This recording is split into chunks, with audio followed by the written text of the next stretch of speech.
বন্ধুরা আপনাদের মাঝে নিয়ে আসলাম 16 বছর পর গল্পের 19 নম্বর পার্ট। তো বন্ধুরা বেশি কথা না বলে গল্পটা শুরু করা যাক।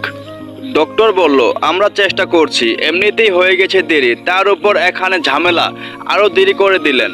এবার বাবা মুখ খুললেন। বাবা বলল, ডক্টর আপনি যা করার তাড়াতাড়ি করুন। দেখুন মিস্টার, এখানে আমি সিউরিটি দিতে পারছি না, আমরা চেষ্টা করছি, পুরোটা আল্লাহর হাতে, ওনাকে ডাকুন। এমনিতে অনেকটা সময় নষ্ট হলো। কথাটা বলে ডাক্তার রাতুলের দিকে তাকিয়ে ভিতরে চলে যায়। ডাক্তার ভিতরে চলে যায়, এদিকে সুজন ইসির দিকে ঘুরে দাঁড়ায়। ওর চোখ রক্তবর্ণ হয়ে আছে, দেখে বোঝা যাচ্ছে কতটা রেগে আছে সে। সুজন বলল, ওই। সুজনের ব্যবহার দেখে দুজন পুলিশ এগিয়ে আসতে চাইলে ইসি তাদের হাতের ইশারায় থামতে বলে আর নিজে দুপা এগিয়ে যায়, হাতগুলো বুকের মধ্যে গুজে সামনে এসে দাঁড়ায় সুজনের। ইসি বলল, বলুন। সুজনের রাগ এবার চরম সীমায় পৌঁছে যায়। তার ইচ্ছে করছে ইসির গালে চোর বসিয়ে দিতে, কিন্তু সে নিজেকে সামলে নেই। সুজন বলল, কি করলেন এটা আপনি? ইসি বলল, শুধু চোখ কুঁচকে তাকিয়ে আছে। সুজন, এই অফিসার আপনি জানেন আপনি কাকে মেরেছেন? ইসি শুধু চোখ কুঁচকে তাকিয়ে আছে। সুজন বলল, এই অফিসার আপনি জানেন আপনি কাকে মেরেছেন? ইসি এবারও কিছু বলছে না সে। সুজন বলল, জানবেন কি করে, আপনাদের কাজই তো। ইসি বলল, জাস্ট শাট আপ। পুলিশ বলল, আপনি জানেন কাকে চোখ রাঙাচ্ছেন? সুজন বলল, নো নো নো। ইসি বলল, আপনি কে বলুন তো? সুজন তখন বলল, আমি ওর বন্ধু, আমি ওর সহকর্মী। বন্ধুরা, যদি আমার এই গল্পটি আপনাদের ভালো লেগে থাকে অবশ্যই একটা করে লাইক, কমেন্ট অ্যান্ড সাবস্ক্রাইব করে যাবেন। আর হ্যাঁ, চলুন গল্পে ফিরে যাওয়া যাক। ইসি বলল, বাহ বাহ বাহ, সহকর্মী অসাধারণ। সুজন তার দিকে তাকালো। ইসির কথায় সবাই অবাক হয়ে ওর দিকে তাকিয়ে থাকে। উপস্থিত কেউ ওর কথার আগামাথা কিছুই বুঝতে পারছে না। সুজন বলল, এটা আপনি কি করলেন? একটা নির্দোষ মানুষকে জমের দুয়ারে ঠেলে দিলেন। ইসি বলল, নাটকটা বন্ধ করুন, এটা নাটক করার জায়গা নয়। বলে সে তার সামনে থাকা অফিসারকে বলে, ওদের 4 জন মানে রাতুলকে চেক করার জন্য। সাথে বিপজ্জনক কিছু থাকতে পারে, যেহেতু এটা হাসপাতাল আর এখানে সাধারণ মানুষের অভাব নেই, তাই কোনো রিস্ক সে নিতে চাইছে না। সুজন বলল, হোয়াট আর ইউ ম্যাড? আপনি সত্যি কি পুলিশ অফিসার? আপনি জানেন আপনি কাকে গুলি করেছেন আর সে কে?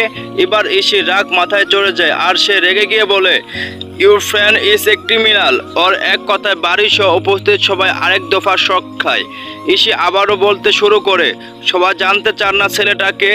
সে একজন অপরাধী, অরাজনৈতিক কাজ করে বেড়ায়। এবার সুজন সহ বাকি 4 জন নিস্তব্ধ হয়ে যায়।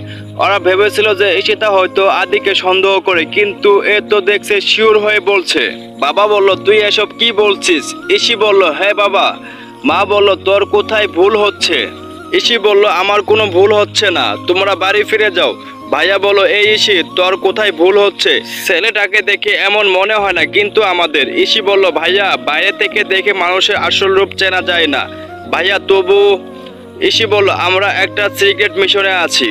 তারপর ইসি সবাইকে কিছু ঘটনা হালকাভাবে বুঝিয়ে বলে, যেটা সবাই মনোযোগ দিয়ে শোনে। নিশি বলল, এত বড় খারাপ লোক আমাদের সাথে এতদিন ধরে বাস করছে আর আমরা কিছু বুঝতে পারছি না। নিশি কথা শুনে এবার বেশ রাগান্বিত হয়ে তাকায় ওর দিকে সুজন, যা দেখে নিশি ঘাবড়ে যায়, কারণ সে এখন বুঝে গেছে আজ সকালে সে যে ছেলেকে বাড়ি থেকে বেরিয়ে যাওয়ার জন্য শাসিয়েছে সে কোনো সাধারণ ছেলে নয়, সে একজন মস্ত বড় গুন্ডা। এটা ভেবে ওর হাত পা কাঁপতে শুরু করে। খালামণি বলল, যাক বাবা, কোনো ক্ষতি করার আগে ধরে ফেলা গেছে, এটাই অনেক। মা বলল, আমরা মানুষ চিনতে এতটা ভুল করলাম। ভাইয়া বলল, মানুষ চেনাটা বড় দায়। ভাবি বলল, ওকে আমার প্রথম থেকে সন্দেহ হয়েছিল। আরও নানা বাজে মন্তব্য সবাই একের পর এক করে চলেছে, যেগুলো এতক্ষণ ধরে সুজন শুনছিল শুধু। তারপর হঠাৎ মনে পড়ে তার সকালের কথা আর নিজেকে বেশ হালকা লাগে। আরও বলল, এই ছেলে এত জঘন্য কাজ করতে পারে, সি সি সি। আর আমি ওকে ছোট ভাইয়ার জায়গায় বসিয়েছিলাম। সবার মাঝে মন্তব্যগুলো চরম পর্যায়ে পৌঁছে যায়, যা শুনে এবার সুজনের মাথায় আগুন ধরে যায়। সে আর চুপ করে থাকতে পারে না। এবার সুজন রেগে গিয়ে বলে, কি জানেন আপনারা সত্যিটা? কতটুকু জানেন? কাকে অপরাধী বলছেন? জানেন কে সে? আপনাদের সবার ভালো থাকার জন্য সে কতবার নিজের জীবনে ঝুঁকি নিয়েছে। সুজনের চিৎকার শুনে এবার সবাই চুপ হয়ে যায়। ইসি নিজেও কিছুটা চমকে ওঠে। রাতুল বলল, স্যার আপনি? সুজন বলল, সব বললেও এখন আর কোনো ভয় নেই। সুজন কারো জবাবের অপেক্ষা না করে আবারও বলতে থাকে, Sujan, you IPS officer of police, আপনি জানেন আপনি কাকে কি বলছেন?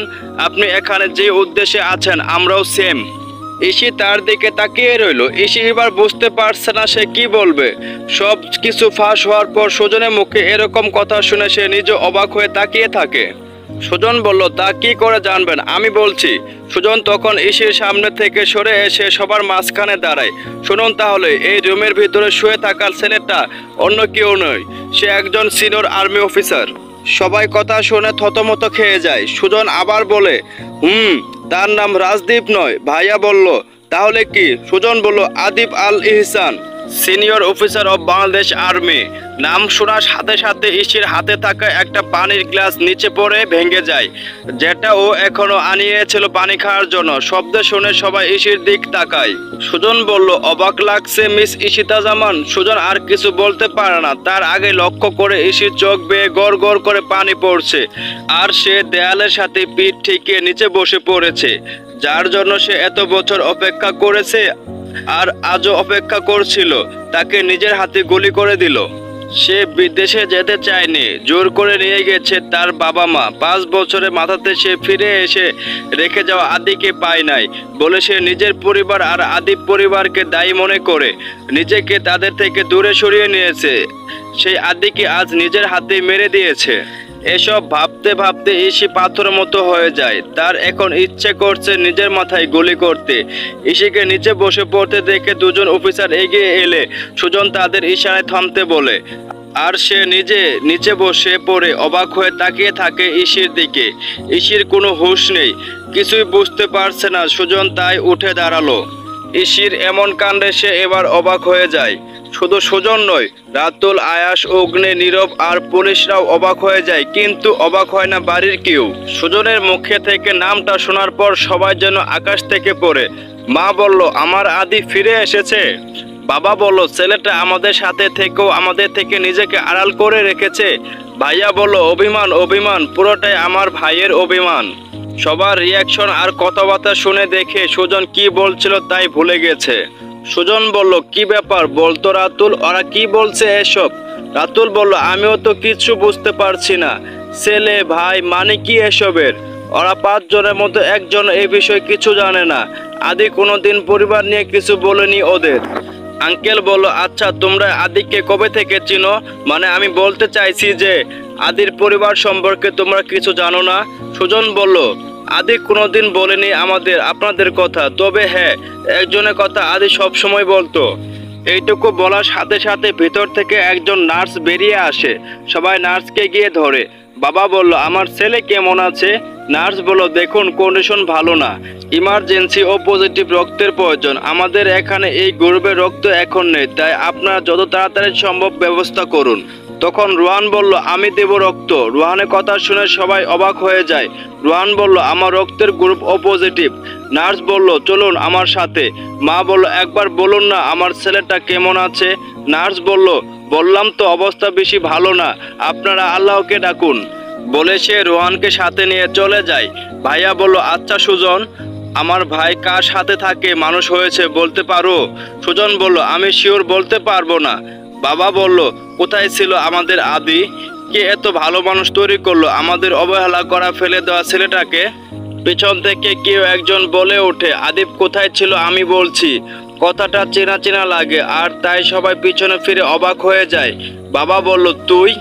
সে বলল, আমি। ভাইয়া বলল, আপনি জানতেন আদি কোথায় ছিল? সে বলল, জানতাম। মা বলল, তাহলে এতদিন কেন বলেননি সত্যিটা মিজান ভাই? ইনি হলেন আদির বাবার বন্ধু মিজান সাহেব, যিনি আদিকে এই বাড়িতে থাকার ব্যবস্থা করে দিয়েছে। মিজান সাহেব বললেন, বলিনি তার কারণ আদি বাবা নিজেই বারণ করেছিলেন। ভাইয়া বলল, কিন্তু কেন আঙ্কেল? মিজান সাহেব বললেন, সেটা আদি নিজেই ভালো করে জানে। বাবা বলল, তুই কবে থেকে আদিকে চিনিস? মিজান সাহেব বলল, 2 বছর আগে। আমি যখন চট্টগ্রাম গিয়েছিলাম তখন আমার আদিবের সাথে পরিচয় হয়। সুজন বলল, ইয়েস, ইউ আর রাইট, আমরা আগে চট্টগ্রামেই ছিলাম।